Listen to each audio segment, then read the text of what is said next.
Hello, my name is Rajan Arora and welcome to my course Essentials of SQL Server Performance for Every Developer.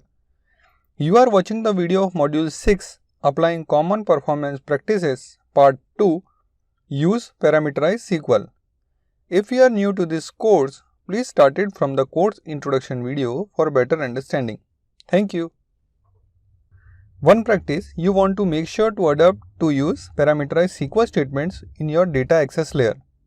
What do you mean by this? Consider the SQL statement you see on your screen. The statement is using simple string concatenation to dynamically build a SQL statement to be run against the database. What this means is that every time this data access method is called with different values, a different SQL string is going to be generated and then sent to SQL Server to be executed. Contrast that with our data access method that is using parameters like the one you see now on your screen.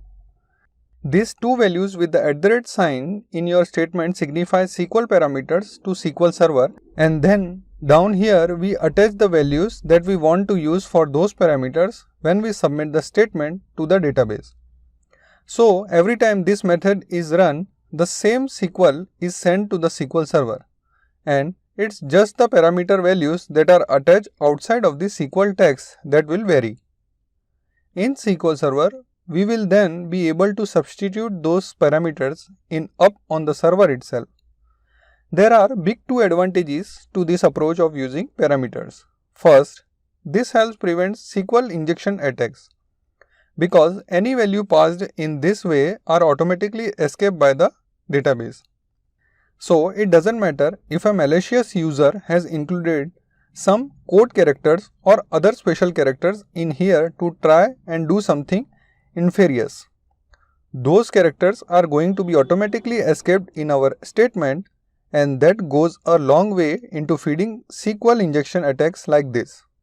The automatic escaping of these strings also means that you don't have to do anything special in your code when a user wants to legitimately include a single code character in the value they are entering, like when they are typing the name O'Connor or O'Reilly. Secondly, using a parameterized SQL statement like this will also perform faster and use fewer resources on SQL Server. Why is this?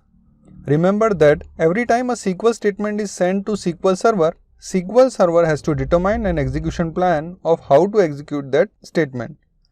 What actually happens is that SQL Server looks in an area of memory known as the plan cache to see if it has already executed the same statement before and therefore already has an execution plan that can be used. If yes, then SQL Server can just use this cache execution plan. If not, SQL Server will have to do additional work to come up with an execution plan, either through a process known as a simple parameterization or through generating a complete new execution plan. If you are using parameterized SQL statements, then once that statement is run the first time, every subsequent execution of that statement is going to be able to use the same cached execution plan, even when different values are included with a new statement execution. If you are dynamically generating your SQL statements like we saw in the string concatenation example, the actual SQL is different each time. So SQL Server has to perform this additional work to get an execution plan each time. And that additional work will slow down your application, but maybe more importantly make it less scalable. The code that you saw earlier in this clip was part of the simple test application that I wrote that ran the same SQL statement several thousand times with different values. And you see the result of that test on your screen. The test took 8.5 seconds of elapsed time to run, almost 7 seconds of CPU time, and we used 79 MB up in SQL to store all those different execution plans. Using parameterized SQL statements, all of those same SQL statement executed in under 1 second, and we used almost no CPU time on the database server since we are using the same plan over and over again. And as you can see, we just use 104 KB of memory in the database to cache our execution plan.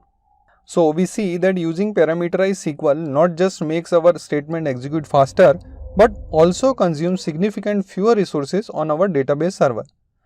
And this is a big deal because most database servers are pretty busy supporting many concurrent users, so being efficient about resource consumption is important.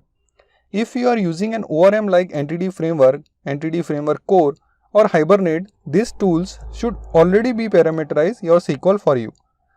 But if you are writing your data access layer using something like ADO.NET or JDBC, or even using a micro ORM where you are still writing the SQL statements directly, make sure that you are parameterizing your SQL statements.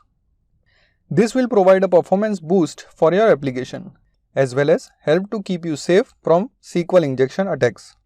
After watching this video, you might ask that are store procedure faster than SQL in application code?